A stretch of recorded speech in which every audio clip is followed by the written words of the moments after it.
It was odd that I was dreaming about my daughter the moment before I opened my eyes and saw her peering at me beside my nightstand. In the darkness of my bedroom, I could just make out her 6-year-old outline. Her hands were folded together at her waist. Her chubby cheeks always pulled her lips into a smirk, and her curly blonde hair she got from her mother, who was snoring beside me. I was groggy and no sunlight had come through the windows yet, so I knew it was the middle of the night. "Lucy, Daddy, there's a man in the baby's room." Such sinister words from the sweetest voice. In a flash, I ripped the covers from my body, waking my wife in the process, then raced down the hallway past the pictures on the wall, and into the bedroom at the end. With a flick of the switch, I was exposed to my 2-month-old son's room. The mint-colored walls, the boxers of diapers, the basket of plush animals, and the tub of pacifiers and wipes. But behind the crib, where my son Noah was sleeping, was something terrifying. An intruder crawling through the window. He craned his neck when the light came on, and that was when I noticed the knife in his hand.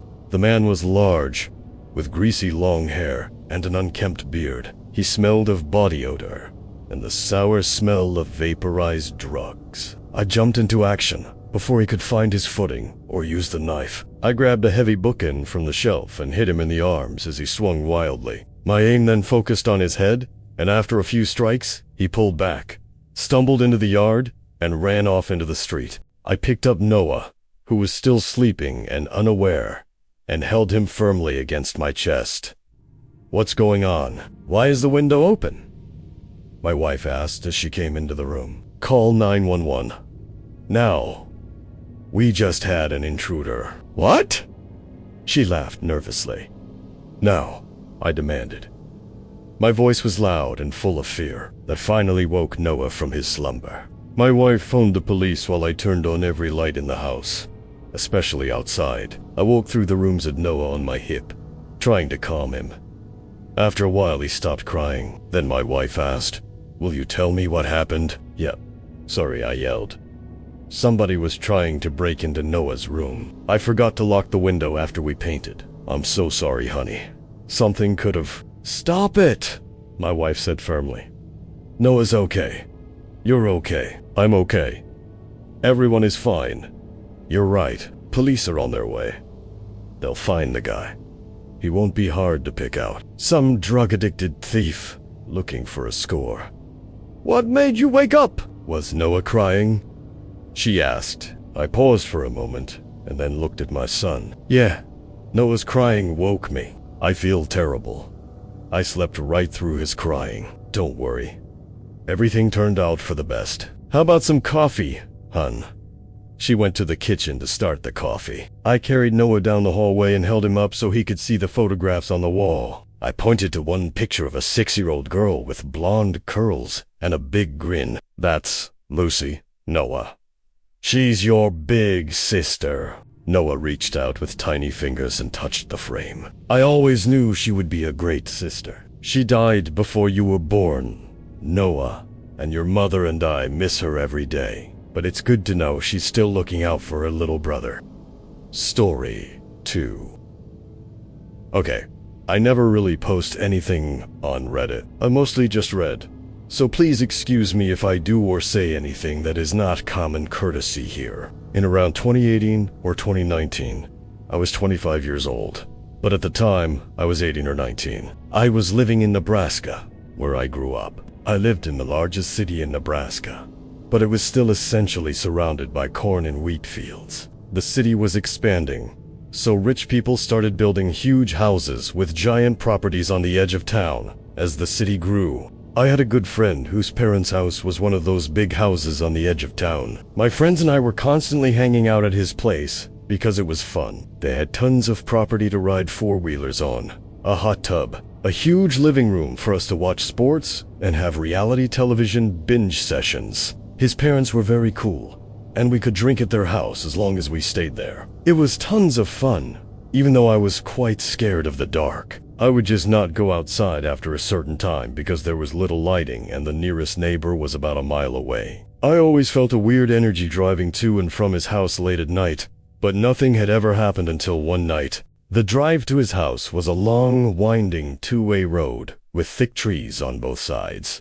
On the way, You passed one of the city's largest cemeteries. There was barely any lighting, only the occasional street lamp, and very little traffic. The road was inherently a bit creepy, and I often sped through this section to get past it as quickly as possible. One night, the weather was perfect, spring weather. I was driving with my windows down, listening to music. Around 10 in the evening, I came around one of the curves and had to slam on my brakes. Right in front of me, in the middle of the road, about 50 yards away, was what looked like a family. Picture a completely pitch-black road with thick forest on both sides and only my headlights to show what was in front of me. There was a family of 3 or 4 people. A tall, slim woman, an average height and weight man, a child with short hair whose gender was unknown based on their clothing, and the mother was pushing a stroller. Their clothes looked normal.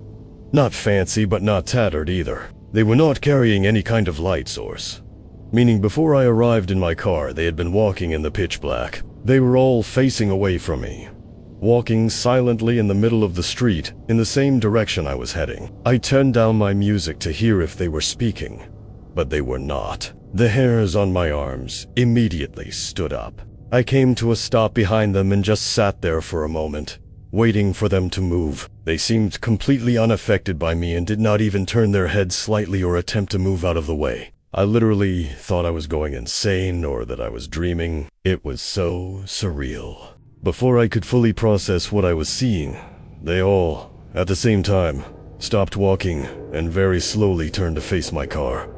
This terrified me. I did not even give myself enough time to look at their faces. I immediately threw my car in reverse for probably 20 seconds before flipping a U-turn and speeding away. I nearly ran off the road in panic. The only thing I remember noticing is that the stroller looked completely empty. This is the part that sticks in my mind the most. I have never felt terror like that in my life. I checked my rearview mirror many times before getting to a main road. I never saw a glimpse of them again. I have never seen them again. I tried asking my friend and his family about it, only to feel like I was insane because of the way they looked at me. Every time I tell this story, I get one of 3 reactions. People either think I am crazy, think I am lying, or have had something similar happen to them. I do not care if no one believes me. It was, and still is, the creepiest thing that has ever happened to me. I think about it all the time. It was either a weird family trying to scare someone, a distraction for an attempted robbery or assault, or something more sinister. I am going to tell myself for the rest of my life that it was the first option. Story 3. The time my foster sister and I were almost kidnapped. So, I was talking to a friend about this recently and figured you guys might find it interesting. Years back, when I was around 8, I lived with 3 foster sisters, 2 older, 1 younger. The younger girl was a year younger than me, and we often walked to the park near our foster aunt's place, not more than a 10-minute walk through regular streets.